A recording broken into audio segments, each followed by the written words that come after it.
Welcome to Heal and Learn, everyone. This is Zorina. Welcome to this surprise live. I have an amazing guest here that I actually wanted to bring you immediately rather than have you wait. Welcome to everybody who's going to be listening on the Grow and Learn podcast as well. Today, I am welcoming a transformational coach who has developed his own system for transforming limiting beliefs in a second. I'm welcoming Lion Goodman. He's an accomplished author of 5 books, and he's, as I said, a transformational coach, executive coach with an extensive career in executive search and executive coaching. Hi, Lion. Welcome. Thank you, Zorina. It's a true pleasure to be here with you. Thank you for making me laugh. This always helps, and I get excited and I go live. So thank you so much for beginning our conversation in such a lovely way. Of course. Lion, you're based in California. I am, Northern California, Sonoma County. Yes. Were you there when you were 26? No. When I was 26, I was a traveling salesman, and I was traveling between Colorado and California, sort of seeing the Southwest. I was basically a hippie entrepreneur. And so I was traveling in a van and going from store to store and town to town, selling my wares, jewelry and gift items, that kind of thing. And it was because I really didn't know what else to do. I had graduated with a degree in consciousness studies from the University of Colorado, but nobody was hiring people with degrees in consciousness. And so then I started a mail order catalog of consciousness tools, which was very successful in a very short term, but then it failed. So then I went on the road just selling stuff. Because I needed a job and I wanted a little bit of a vacation. Wow. And that is the time when something significant, a turnaround point in your life happened. This is what I read in your bio, but I'm curious to hear your story. What happened? Well, I had been traveling for about a year and a half. Excuse me. And I was really unsatisfied with my life. I didn't know what to do. I had gotten this degree in consciousness studies and neurology and philosophy, but I was basically a salesman on the road. And so I was trying to figure out what to do next. Maybe go back to medical school, which was the original idea, or maybe get a PhD in psychology. I was kind of lost and confused. And whenever I was on the road, I would help other people whose cars had broken down. And so this one day I was on my way to LA from Las Vegas, and I was traveling through the Mojave Desert. And there was a fellow whose car had broken down in the middle of the desert. And so I pulled over and I said, "Can I help you?" And he said, "Yeah, I just put $200 into the car and it won't start and I don't know what to do." And I said, "Well, I'm heading into LA. Do you want to ride?"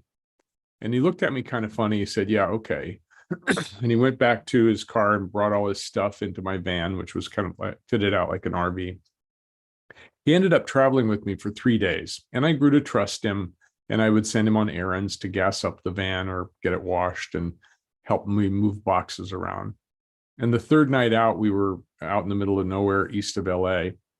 And I was in the back of the van, crouched down, moving stuff around in the cabinets. He was in the front of the van.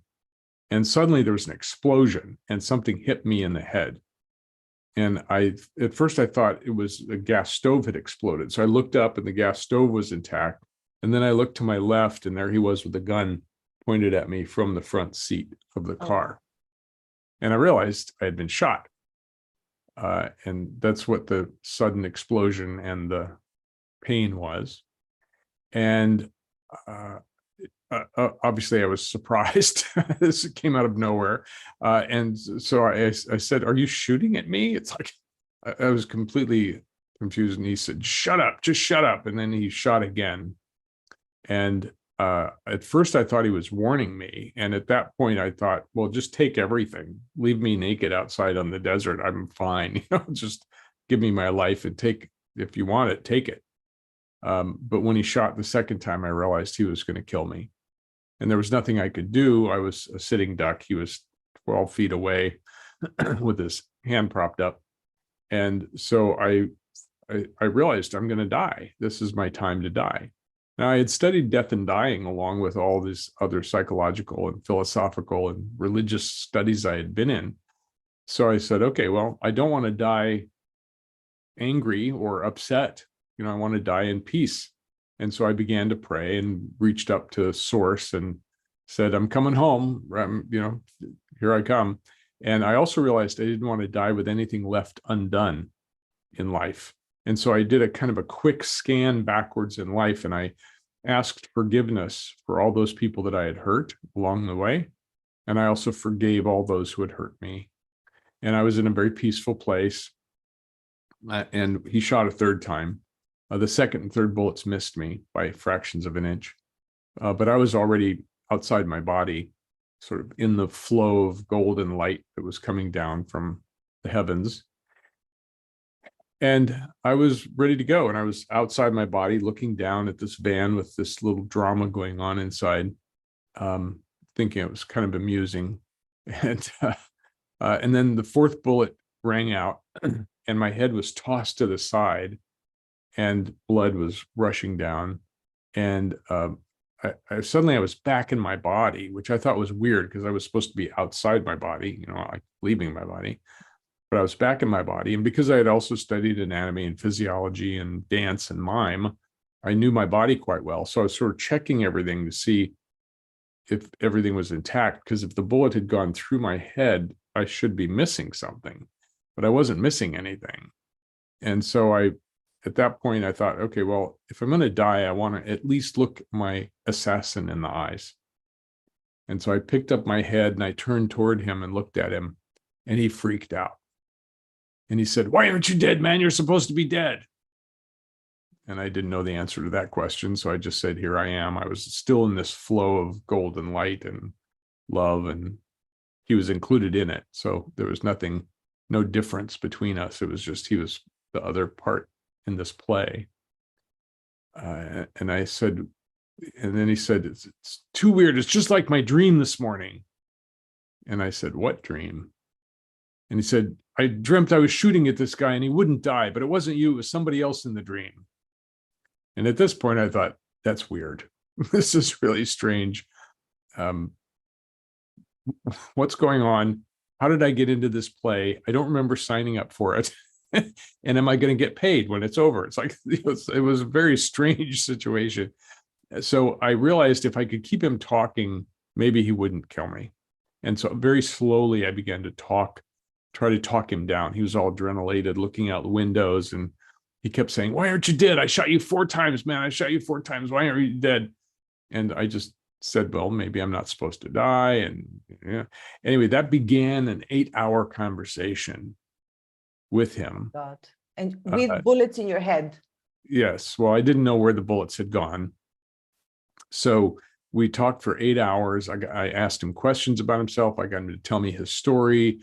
We talked about why he had done it, when he decided to do it. Turned out he had decided to kill whoever stopped to help him, but I kept being nice to him. And so he pulled out the gun many times, but didn't kill me. And so I was like, I was fine. And I found out he was an ex-con. He had been in jail before. And so all these things happened. And so trying to make this very long story short, it took us 8 hours to find our way out, because he didn't really want to kill me and I didn't really want to be dead. And he didn't want to go back to jail. So we eventually came to an agreement that I would not turn him in and he would never do anything like that again. And so we shook on it, drove to a place that he knew. He took his stuff out of the van and I drove myself to the hospital, where I found out that 2 bullets had bounced off my skull, that Wow. the bullets had not entered my brain, but had, basically glanced off my skull. So I figured I had a very hard aura. And so that's what saved my life. Also, being in such a relaxed position, being so accepting of what was happening. When the 4th bullet hit me, it actually pushed my head over, which allowed the bullet to glance off. So that's a lesson in acceptance. Wow, amazing. So when you saw your body from above, you were actually knocked off by the bullet. It wasn't penetrating. Right. Amazing. Wow. So that's my story, and it's been made into a film. It's been published many places around the planet. So it's my 15 minutes of fame. 15 minutes of fame. Yes, I read you were also on Mind Valley and on a few other famous platforms. Yes, I've presented programs on Mind Valley and also the Shift Network, and I've taught around the world in schools as well. So how did this change you? What did you, I don't even know what to ask you after this shocking, shocking story, but Well, what did you learn from this conversation, or rather, how did this conversation change you with this man?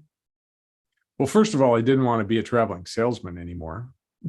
That was off. It's like, okay, I'm done with that business. And so I wanted to find a job and get stable. I realized I'd been kind of this hippie salesman, itinerant, merchant, and that I really wanted a life. And so I stayed in LA and I became a headhunter, which was kind of ironic after having my head hunted to become a headhunter, but Right. that became my career for 25 years. And so I actually got grounded. Some people, when they have an out of body experience, become spiritual. I was already spiritual. I needed grounding. So for me, it grounded me into reality. And I worked with corporations around the country and around the world, working with executives. And over that 25-year span, I also got married and had a child and became a householder. So all during that time, though, I was continuing to study consciousness, my own psychology. And I took over 100 workshops and trainings trying to understand more about the nature of human nature and the nature of human motivation and the nature of consciousness.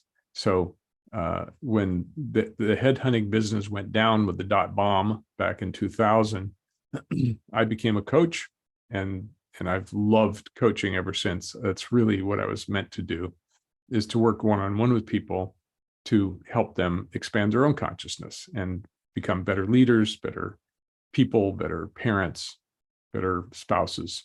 So that's what I do now. Beautiful. And you're also working with executives, though, and you're training other coaches. Is that right? That's right. I have both my coaching business and my training business. And the methodology that I put together from that 45 years of study is a spectacular methodology for clearing beliefs, clearing negative and limiting issues and problems, including traumas from the past. So it's a healing and awakening process for moving forward in life.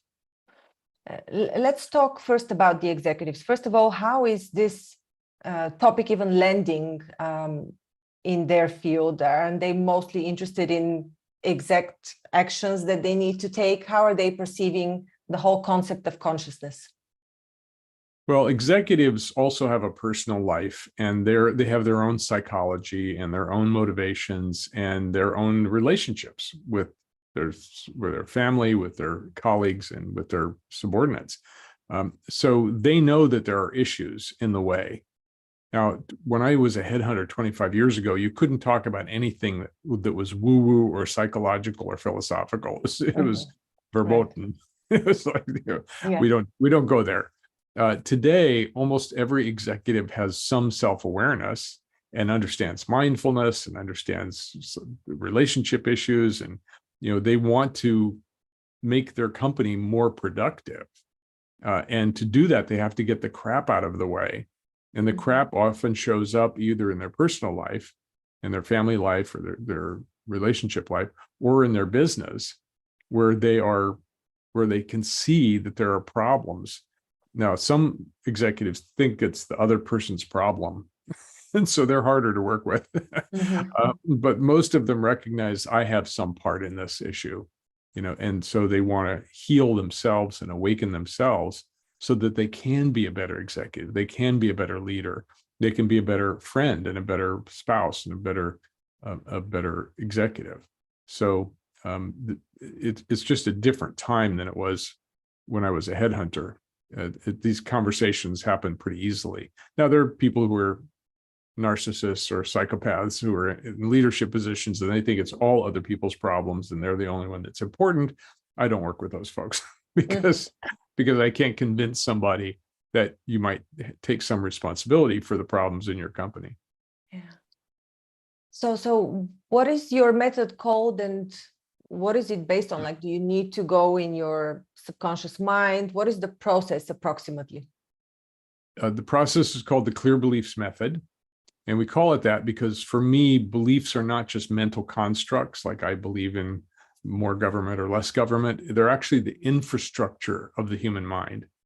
So all the way back to being in the womb, where we have pattern detection, and that pattern detection is used to survive. So we figure out what's happening, and then we figure out how to use that learning to survive.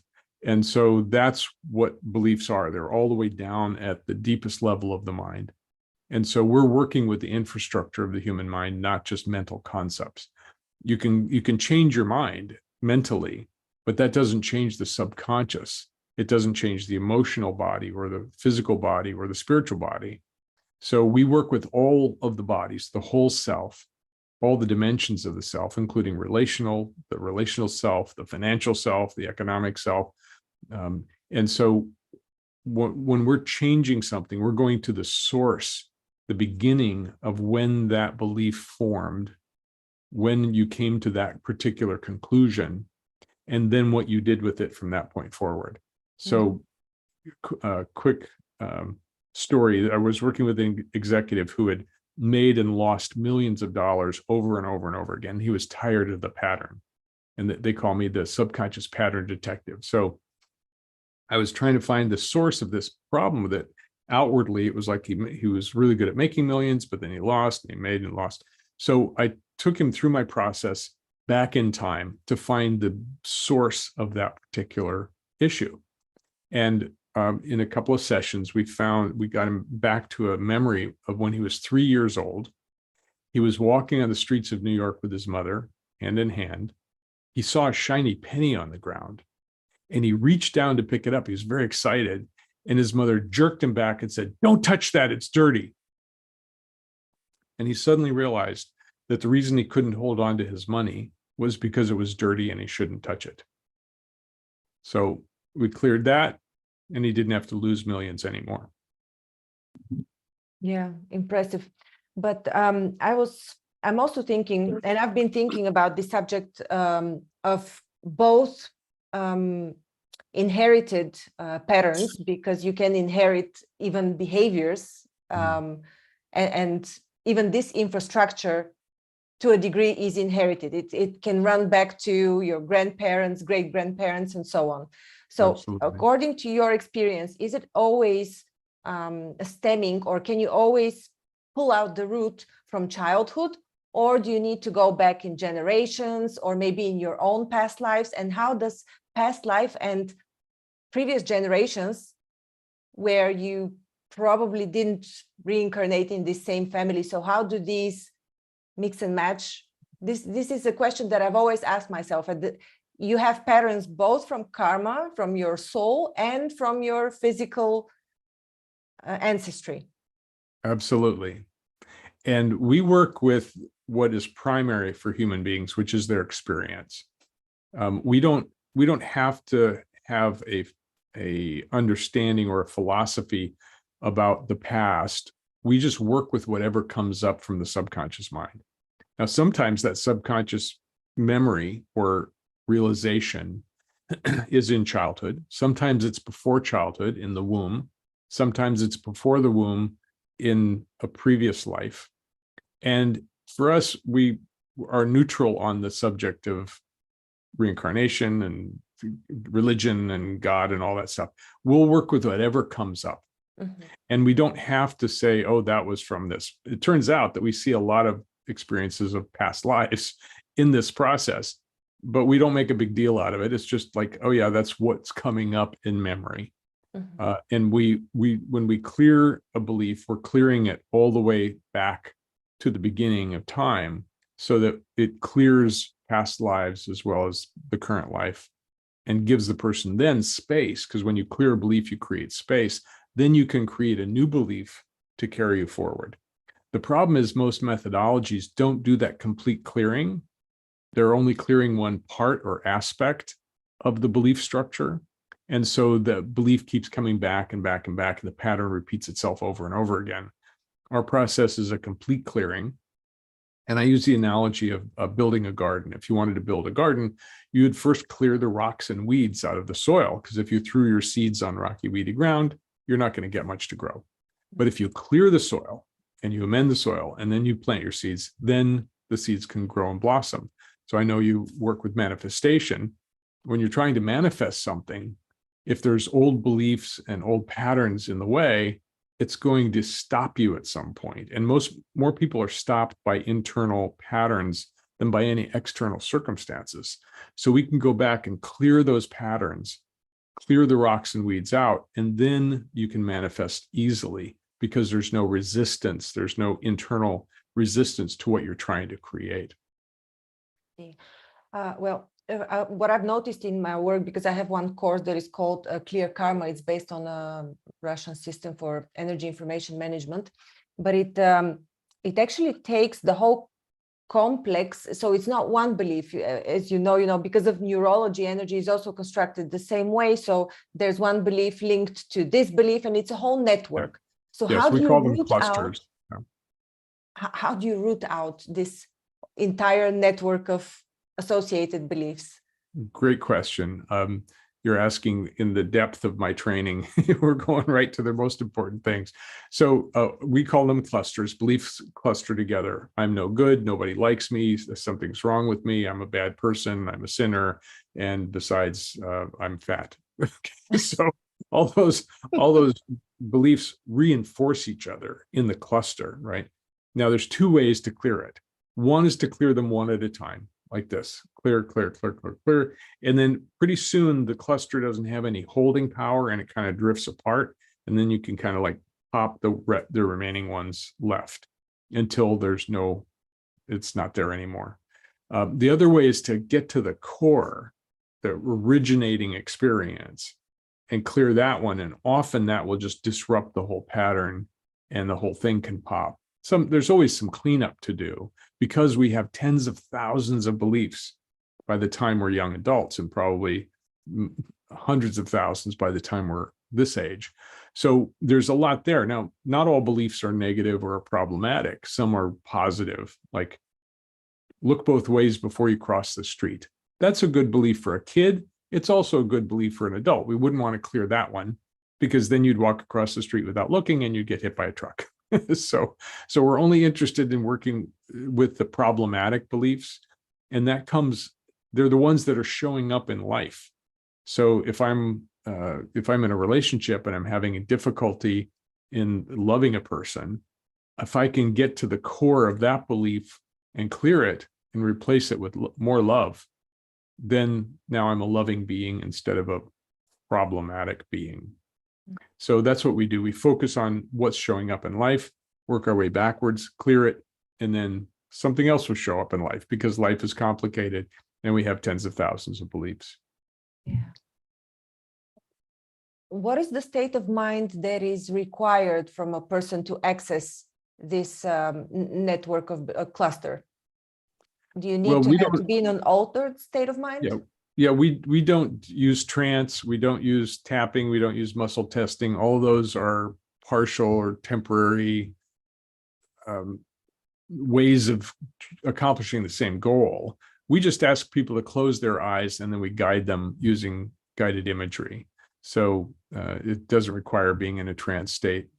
I can work with an executive who's never done anything like this before, and he says, "This is my problem," and I simply say, "Well, would you like to work on that problem? Would you like to get it cleared?" And if they say yes, I say, "Okay, close your eyes." And then I just take them on an inner journey. They can open their eyes anytime. Some people do the whole thing with their eyes open. It doesn't really matter because we're accessing the memory system. The memory system is malleable. You may have heard of memory reconsolidation. That's what they call it in psychology, for us to go back and actually disrupt memories, change them, and put them back together. And when you do that, you've actually changed your past. We call it rescuing the inner child because we're often working with experiences from childhood. And when you do that, the past has changed. You're a different person. You had a different experience in the past. So one of my favorite things to say is it's never too late to have a happy childhood. And so we work with the issues from the past, change what happened, clear what's happened, and then the person's different. They have a different foundation for whatever they think, decide, or do. How long does the process take? Like, how long is one session to clear a cluster of beliefs? Well, a cluster depends on the cluster. If we're talking about a single belief, like money is dirty and you shouldn't touch it, that took 20 minutes. But it took us time to work our way backwards to that. It took a few sessions to get to that core belief. So I can clear a belief in 10 or 20 minutes if I know the belief, but the finding of the core belief, the finding of the source material does take time. And so I can often clear one belief in a single session of an hour and a half. What are some of the most striking results that you have seen in your practice? Well, there's a lot of them. People feel different, look different, their bodies change, their faces change, their careers change, their relationships change. I'm trying to think of another example. I had a psychotherapist who came to me who had a very successful life. She was in good shape. She had a good marriage, very, very full practice. And the problem for her was she constantly thought something bad is going to happen. And so I did my process, and in one session, we cleared that belief. It was a past life belief. And I checked in with her a couple months later and I said, "How are you doing?" She said, "It's amazing. After a lifetime of constantly thinking something bad was going to happen, I haven't had that thought in 2 months." She said, "Wait a minute. No, that's not true. I did think that a week ago. I had that thought. And then I thought, oh, I don't believe that anymore." And it went away. So that to me is proof. That's the acid test for whether you've cleared a belief, is whether it's really gone and it's just not impacting the system anymore. So name a human problem and I've probably worked with it. Mm-hmm. Would you like to, or is it possible to do something in a setting like ours right now? Sure. Now you've done a lot of work on yourself, so you're kind of a clean machine. So is there any issue in your life that you would like some help with? There are always issues. I'm just wondering what I can make public. That's the difficulty with these interviews. Right. So, okay, I have something. Great. So I would like to land a board position in a company, supervisory board, non-executive. And I have this, yeah, it's not, I guess it's a worry that maybe people will not look at me as a competent person, although I do have, the required experience. Yeah, so people wouldn't see me as a competent person, and my chances are low. This is what I am. Okay, good. So the belief then is that I'm not a competent person. No, I do believe that I'm competent, but I believe that other people will not see me as a competent person. Okay, so this is a little tricky because the fact is that you believe you are a competent person. Yes. But you wouldn't think that about other people unless you also believed that you are not a competent person. In other words, they're looking at you, stimulate something in you. Oh, they're not seeing me as I am. I think this is it. Okay, but that if you didn't have that belief, you wouldn't notice them seeing you that way, because you're seeing through the filter called "they don't see me as a competent person." Mm-hmm. Which means somewhere inside of you, there's also the belief, I'm not a competent person. Now, let me ask you, while you're thinking about that, I know it's hard to conceive of, but I know this from understanding how beliefs work, is that if someone says you're ugly, if you didn't believe you were ugly at some level, you would just say, you're out of your mind. What's wrong with you? But if you believe that if you have anything inside of you that says I'm ugly, then they're pushing a wound. It's like sticking a finger in a wound in your arm. You're going, ow, that hurts. So that means there's something there. So let's, may I take you on a little inner journey?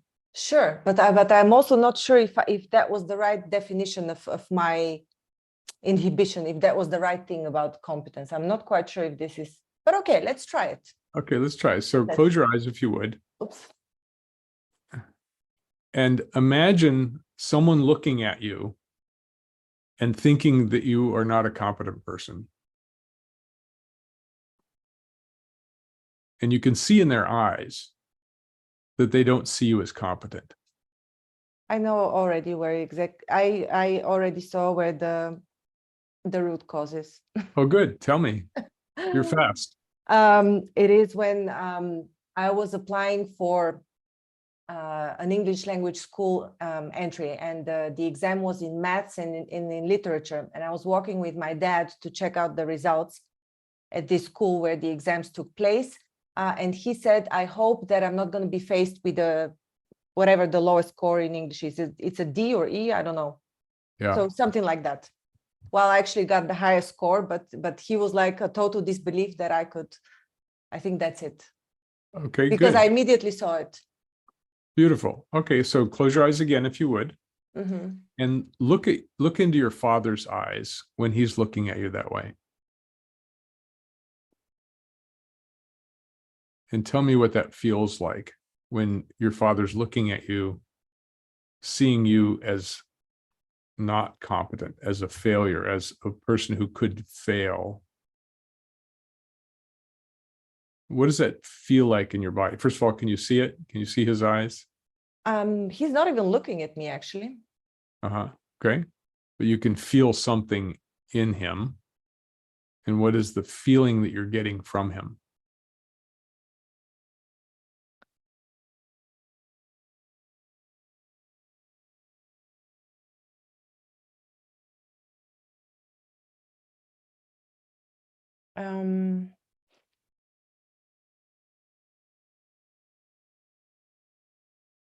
It's not about me. I feel it's not about me. He's, I don't know, transporting information, or not transporting, conveying. I don't know. It's a copy paste from their relationship with my mom, I believe. Okay. So when you were growing up, did you ever feel like he saw you as less than you could be? Did you ever feel like you disappointed him, or that he saw what you weren't instead of what you were?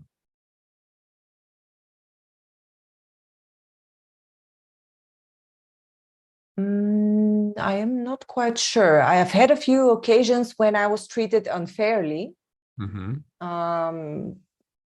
I was wilder, for example, and had done, things, said things, or acted out as with a lot of ego as what was perceived by the teacher, for example. So I was treated unfairly there, I felt, but I was never, like, he never pushed me down, but never praised me either. It was like neutral. Okay, so he was neutral. So even when you succeeded, you didn't get praise. Not really. Actually, whenever I succeeded in anything, it was accepted as normal, but I was never praised. And how did you feel about that? See if you can remember what it felt like to say, hey, I just got this award, or I just got an A, and them going, oh yeah, okay, that's good, expected.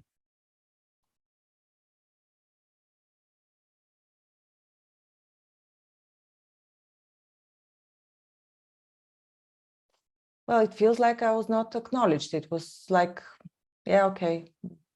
It felt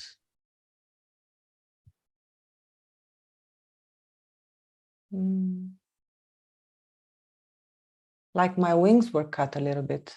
Yeah. My enthusiasm was cut. Yeah, we call that interrupted enthusiasm. And enthusiasm, of course, means in theos, with God, right? So when you're enthusiastic, you are with God. God is within you. So you were just seen as like, oh yeah, there wasn't any acknowledgement of your accomplishment.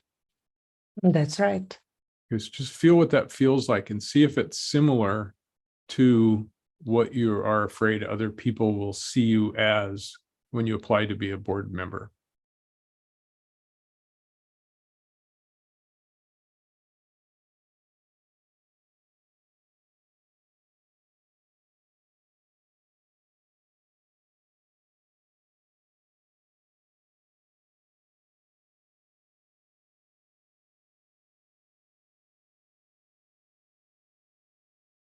I'm being distracted by the fact that we're doing this publicly.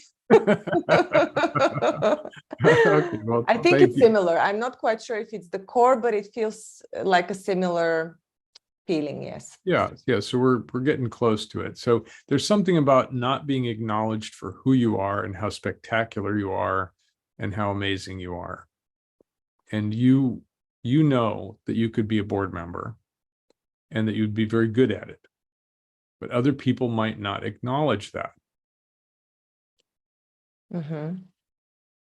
That's where I'm seeing the similarity. Does that feel right to you? Yes, that feels right. Yeah, good. So if we had more time, I would take you through a process of changing the past, changing that memory, and we would give you the confidence that people see you and recognize you, acknowledge your competence, acknowledge your amazing presence and what you have to offer. And you'd then be able to walk into a boardroom and just not have that experience anymore. So that's the finding core beliefs part of the process.